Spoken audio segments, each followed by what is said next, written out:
past 11 months, a team of researchers at Leeds Beckett University and members of the UCAD education team have worked collaboratively to bring to fruition an evidence-based clean sport curriculum for parents. This project offered an exciting opportunity to bring together two teams with varying degrees of expertise, but who shared similar goals, resources and leadership in order to support clean sport across the UK. So on reflection, we believe there were probably maybe 4 basic key factors which really supported the development and cooperation of our effective team and then the delivery of the final product. And so I'm going to run through these with you now. So the first one of these principles was identifying the goals each organisation had and how these align. So at Leeds Beckett, we have a focus on sporting integrity, and our aim is to provide an evidence base for you as policymakers and practitioners to respond to complex and adaptive sporting systems by addressing factors which may threaten the integrity of sport. So we started to recognise the role that maybe parents would play within this section, and therefore start to sort of explore that a little bit better to provide you with evidence-based interventions. And at the same time, UCAD aims to instill a culture of the values of clean sport by ensuring that all athletes and athlete support personnel understand and practice clean sport. So they started to sort of explore this, and guided by the WADA code and the International Standards for Education, they began to realise that the parent population was one population they maybe had little or limited knowledge on. So within that, what they did was conduct a survey to explore parents and carers' motivations and capability to perform clean sport behaviours, and also start to understand sort of what their education preferences would be. So interestingly, the Clean Sport Forum last year was where we met and our collaborative discussions were started, where we started to see how we were aligning in terms of what we were looking for.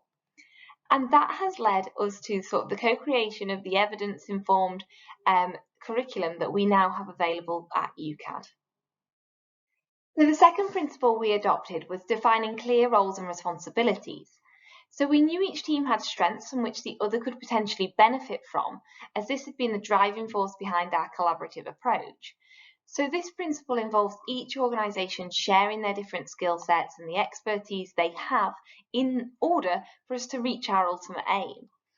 So for instance, I suppose as UCAD are the organisation who are rolling out the curriculum, and ultimately those responsible for adhering to the WADA code and the international standards, they were responsible for the overall concept, and as such a number of sort of project managerial tasks, such as financing, budgets, scheduling meetings and so forth. So throughout this, there were also a number of other people roles we needed to really define in order to ensure that we were capitalising on their expertise and ensure that the finished product was effective and met the needs of the stakeholders, whether that's UCAD all the way through to national governing bodies. So I suppose throughout this, when defining the roles and responsibilities to ensure efficiency, we coordinated our actions, and it was really clear that each group was going to have different roles based on their expertise and investments within the project. This often meant that teams would maybe work individually at times, but then come together to share their information across the wider team, who were then able to sort of perform relevant performance and control measures as well.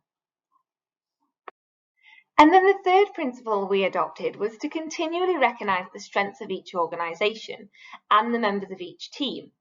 So for instance, as academics, the team at Leeds Beckett were knowledgeable in the areas of clean sport research and intervention application, and we had knowledge of and access to literature and theory which could really underpin behaviour change and shape learning.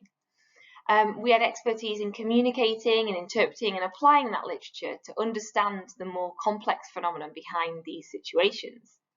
So within this project, we could provide plausible alternatives or propositions to really support UCAD's provision. And so engaging in group discussions and presenting our findings, the literature, we were able to support UCAD ensuring that their provision capitalised on contemporary theory to encourage effective outcomes. So when we're talking about those theories that we were able to embed and imply, WADA defines that education programmes should encompass the process of learning as a means to develop behaviours that foster and protect the spirit of sport and to prevent intentional and unintentional doping. So questions were really raised around what facilitates behaviour. And in terms of parent clean sport behaviours, the team at UCAD identified through their survey that parents lacked the capability, opportunity and motivation to engage in certain behaviours. However, when we look at the majority of clean sport provision, this normally only targets knowledge building and that capability side of things, and often ignores the other factors which we require to shape behaviours, such as motivations and opportunities. So by collaborating with us at Leeds Beckett University, we were able to challenge the way of thinking and draw upon decades worth of behavioural science research and use theories such as the behaviour change wheel and COM-B to underpin the curriculum development. So this model is something that we've used in the meta-synthesis that you've heard earlier, and it shows how the RESPECT project has implications for stakeholders' provision. And briefly to kind of describe the model, we can see here, we like to see it as a combination lock. So to enable someone to enact a behaviour, they need the capability, opportunity and motivation to perform that behaviour. And without all three of these elements, the behaviour therefore cannot occur. So it was really important to consider whether or not your clean sport provision actually provides all three of these factors.